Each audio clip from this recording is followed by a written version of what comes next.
नमस्ते सबैजनालाई। आज चाहिँ हैन हाम्रो स्प्रिङ रोलको मेकिङ प्रोसेस लिएर आएको छु। राम्रोसँग हेरिदिनु होला।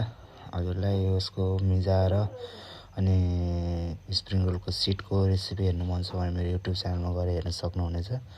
अनि यसलाई चाहिँ मजाले यसरी ट्याक्क मिजालाई सेट गरेर है अनि त्यो अञ्चल लपेटेर यसरी मजाले टाइट गरेर लपेट्नुपर्छ।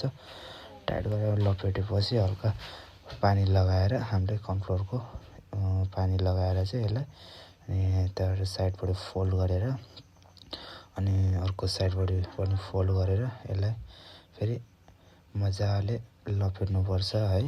लपेटेर एकदम आरामले यस्तो टाइट लपेट्नुपर्छ हैन। टाइट लपेटेपछि एकदम राम्रो हुन्छ, किनभने हजुरको डिप फ्राई गर्न हो भने एकदम राम्रो हुन्छ, टाइट आउँछ हैन। अनि यसलाई यसरी मजाले लपेटेर फेरि पानी लगाएर अनि हामीले चाहिँ यसरी चट्ट लगाएर यसरी फोल्ड गर्नुपर्छ है। यस्तो हुनुपर्यो स्प्रिङ रोल चाहिँ। हजुरलाई रेसिपी चाहिएको छ भने मेरो युट्युब च्यानलमा गएर हेर्न सक्नुहुनेछ, म रेसिपी हालिदिइराखेको हुन्छु। यस्तो हुनुपर्यो, यतापट्टि पनि टाइट यतापट्टि पनि टाइट हुनुपर्यो है मजाले। थ्याङ्क यू सो मच सबैजनाले मेरो भिडियो हेरिदिनु भएकोमा।